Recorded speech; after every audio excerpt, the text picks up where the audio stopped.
Bismillahirrahmanirrahim. Assalamualaikum warahmatullahi wabarakatuh.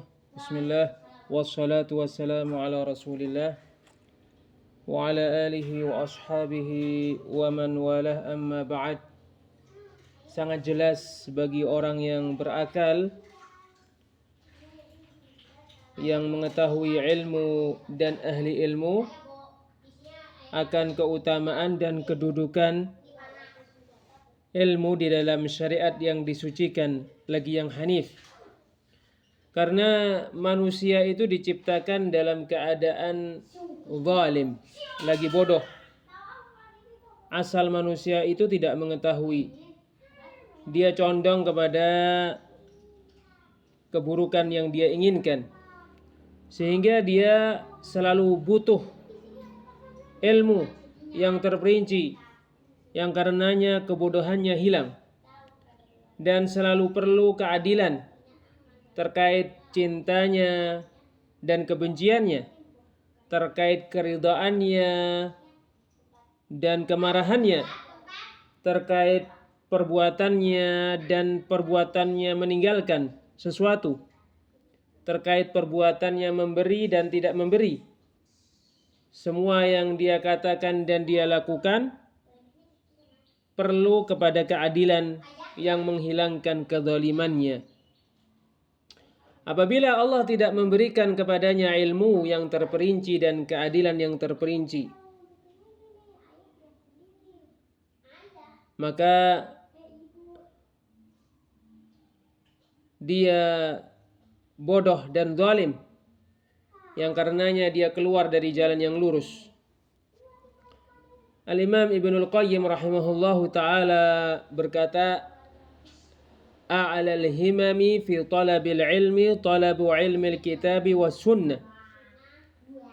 Tekad yang paling membaja untuk mencari ilmu adalah mencari ilmu dari Al-Quran dan As-Sunnah. Wal fahmu anillahi wa rasulihi nafsal murad wa ilmi hududil munazzal. Memahami apa yang dimaksudkan oleh Allah dan Rasulnya dan mengetahui batas-batas yang ada pada wahyu. Ilmu usulul hadis adalah ilmu yang mengabdi kepada sunnah Nabi yang sangat putih.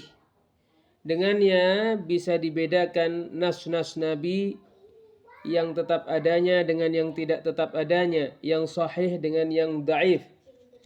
Al-Imam Abdullah bin Al-Mubarak rahimahullah berkata, laisa jaudatul hadithi fi qurbil isnad. Kebagusan hadis itu tidak berada pada kedekatan sanad. Walakin jaudatul hadithi sihhatur rijal. Tetapi kebagusan hadis itu terdapat pada kesahihan para rawi.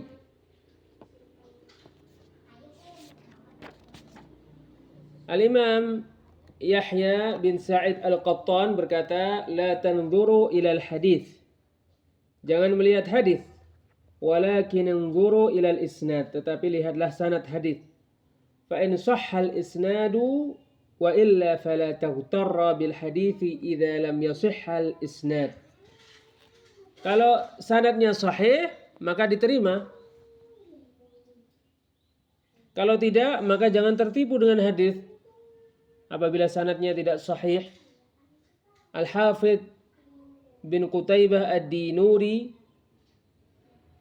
berkata, laisa li ummatin minal umami isnadun ka isnadihim.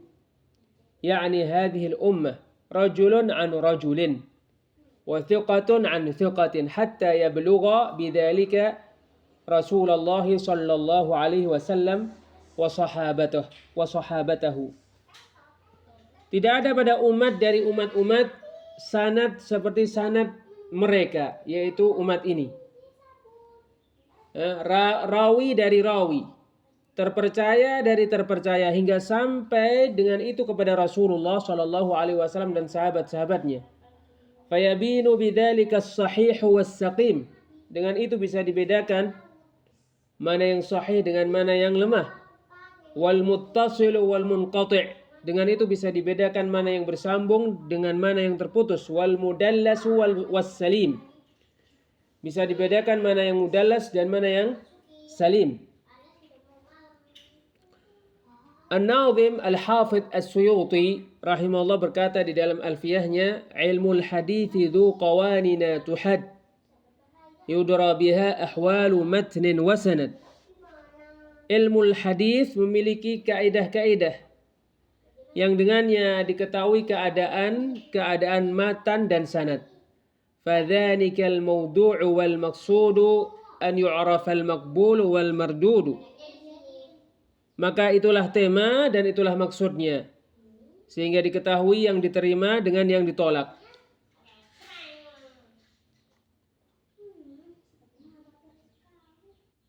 Ilmu hadis juga dibutuhkan pada ilmu akidah.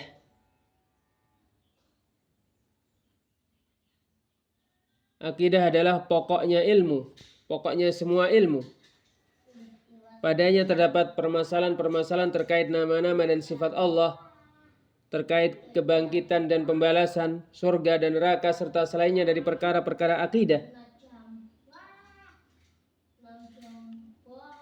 Dimaklumi bahwa banyak kitab yang ditulis tentang perkara ini, seperti Al-Iman karya Abu Ubaid, Al-Iman karya Ibnu Abi Syaibah, Al-Arsh karya Ibnu Abi Syaibah, Al-Asma' wa Sifat karya Al-Baihaqi, Ar-Rad 'ala Al-Jahmiyah karya Ad-Darimi, As-Sunnah karya Ibnu Abi Asim, As-Sunnah karya Al-Khallal, As-Sunnah karya Abdullah bin Ahmad, Al-Ibanatul Kubra karya Ibnu Battah, Syarh Usul I'tiqadi Ahli Sunnati wal Jamaah karya Al-Hafidh Al-Lalaka'i, dan selainnya banyak. Kitab-kitab yang sangat agung yang berisi permasalahan-permasalahan akidah. Dimaklumi kitab-kitab itu adalah kitab-kitab yang bersanad. Kamu mendapati ulama yang menulisnya menyebutkan pada bab 1 terdapat hadis-hadis, ya terdapat beberapa hadis dan asar-asar dari salaf, dari para sahabat dan setelah mereka. Demikianlah. Bagaimana kamu mengetahui bahwa sifat-sifat ini boleh ditetapkan untuk Allah atau tidak? Tetapnya hadis ini dari Nabi atau tidak? Sallallahu alaihi wasallam, ataukah ini termasuk kengerian yang terjadi pada hari kiamat atau tidak? Atau perkara ini termasuk perkara gaib atau tidak? Dan selainnya dari perkara-perkara akidah? Maksudnya adalah bagaimana sampai kepada penetapan atau peniadaan jika kamu tidak memiliki alat yang mengantarkanmu kepada pelaksanaan terhadap tujuan ini. Itu tidak mungkin kamu lakukan setelah taufik dari Allah untukmu, kecuali dengan mengetahui ilmu usulil hadis saja, tidak lain. Kamu mempelajari sanad dan matan, dan kamu mempraktekkan kaidah-kaidah ilmu mustalahil hadis untuk membedakan hadis-hadis. Apabila hadisnya sahih dari asalnya, maka kamu menisbatkannya kepada Nabi Shallallahu Alaihi Wasallam dan kamu meyakini apa yang ditunjukkan olehnya. Dan jika tidak sahih, maka tidak boleh menisbatkannya kepada Nabi Shallallahu Alaihi Wasallam. Dan didasarkan dengannya tidak boleh meyakininya.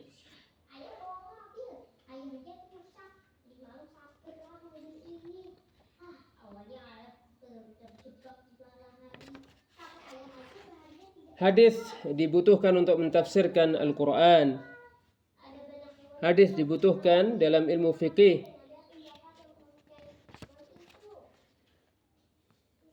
Jika pentingnya ilmu ini jelas bagimu, maka jelas bagimu pentingnya, berbahayanya, yaitu bahaya mendalami ilmu ini, baik secara sahih atau secara dhaif. Siapa saja yang ingin melakukannya, tidak boleh.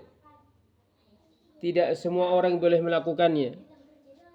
Tidak boleh orang yang tidak mengetahuinya melakukannya. Ini adalah kesalahan besar. yang membicarakannya hanyalah orang yang mengetahuinya dengan pengetahuan yang sempurna, mengetahui prinsip-prinsip dan kaidah-kaidahnya, disertai dengan praktek langsung. Adapun menyibukkan diri dengan kitab-kitab sunnah, kitab-kitab turath, dan kitab-kitab ahli ilmu, dengan melalui sebagian para penjual buku yang tidak memiliki bagian dari ilmu yang mulia ini, tidak ada kaitan dirinya dengannya, dengan ilmu usulul hadis, baik secara dekat maupun secara jauh, lalu lancang untuk mengatakan ini sahih atau ini dhaif, maka ini adalah kesalahan besar dan perkara yang sangat berbahaya dan sinyal akan adanya suatu keburukan, di mana timbul karenanya kekacauan ilmu yang mengotori wibawa ilmu yang mulia ini, dan kitab-kitab yang diberkahi ini hanya kepada Allah mengadu. Tidak ada daya dan kekuatan kecuali dengan Allah yang Maha Agung. Allah Subhanahu wa taala berfirman, "Wala takfu ma laysa laka bihi ilm." Janganlah kamu mencari-cari sesuatu yang kamu tidak memiliki ilmu tentangnya. Inna as-sam'a wal basara wal fu'ada kullu ulaika kana anhu mas'ula. Sungguhnya pendengaran, penglihatan dan hati semuanya akan ditanyai. Tanggung jawabnya. Apabila digunakan untuk kebaikan diberi pahala, apabila digunakan untuk keburukan diberi hukuman. Surat Al-Isra ayat 36. An-Nadhim yang menulis Al-Baiquniyah, kebanyakan yang menjelaskan Mangdumah tidak mengetahui biografinya. Oleh karena itu, mendapatkan biografi yang panjang untuk menjelaskan guru-gurunya, murid-muridnya, dan selain itu termasuk perkara yang sulit untuk dilakukan. Nama An-Nadhim adalah Umar bin Muhammad bin Futuh ad-Dimashqi asy-Syafi'i, berdasarkan yang didapati oleh Al-Ujhuri.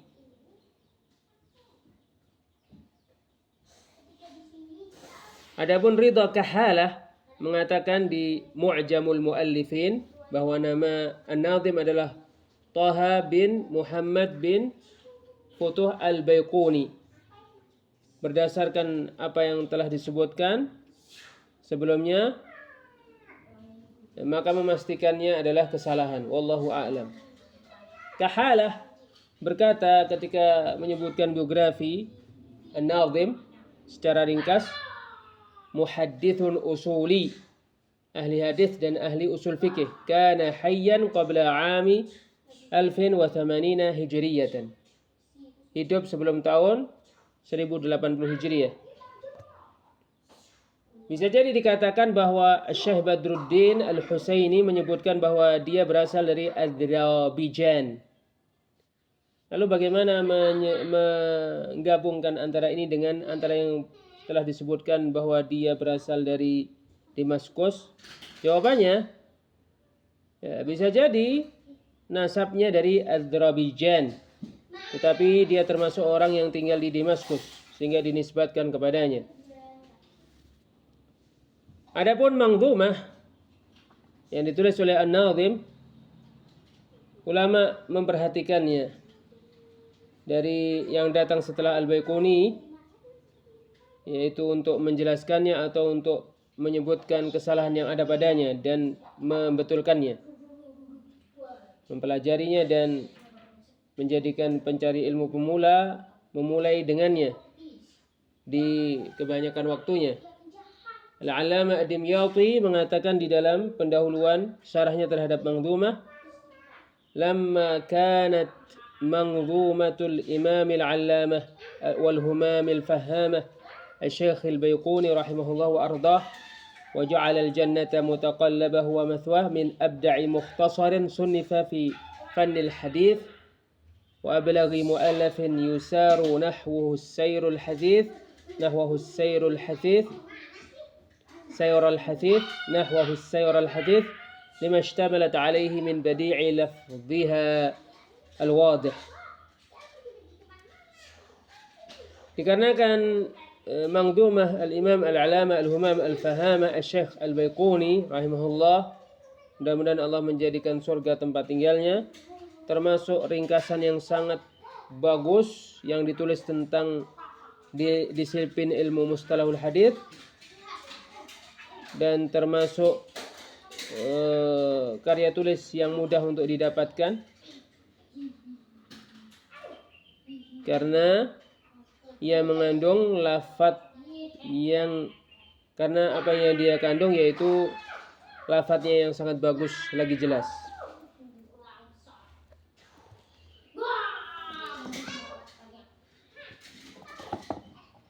Syekh Al-Alama Muhammad bin Shalih Al-Utsaimin rahimahullahu taala berkata, An-Nazim rahimahullahu taala, An-Nazim semoga Allah merahmatinya, ishtahara rahimahullahu taala bihadhihi al-manzumatil baiquniyah. An-Nazim semoga Allah merahmatinya terkenal dengan manzumah baiquniyah ini. Wa nisbatuha ilaihi mansusatun fil baiti ats-tsalits watsalasin. Menisbatkan manzumah ini kepada An-Nazim disebutkan pada bait syair yang ke-33. Waqad atatkal jauharil maknuni sammaituha manzumatal baiquni. Manzumah ini betul-betul datang seperti permata yang tersimpan. Aku menamainya dengan Manzumatul Baiquni. Ismuhu Umar, namanya adalah Umar. Wa qila Taha, dikatakan Taha ibnu Muhammad ibnu Futuh al-Baiquni ad-Dimashqi asy-Syafi'i bin Muhammad bin Futuh al-Baiquni ad-Dimashqi asy-Syafi'i. Laqabuhu, gelarnya, julukannya Al-Baiquni. Wa hadhihi nisbatu lam yatabayyan asluha hal hiya nisbatun ila baladin aw abin aw ghairi dhalik. Penisbatan ini tidak jelas asalnya, apakah penisbatan ke suatu negeri atau ke bapak atau selain itu. Amma wafatuhu rahimahullahu taala faqad dzakara ba'du man tarjama lahu annahu kana hayyan qabla 'ami 1080 Hijriyah.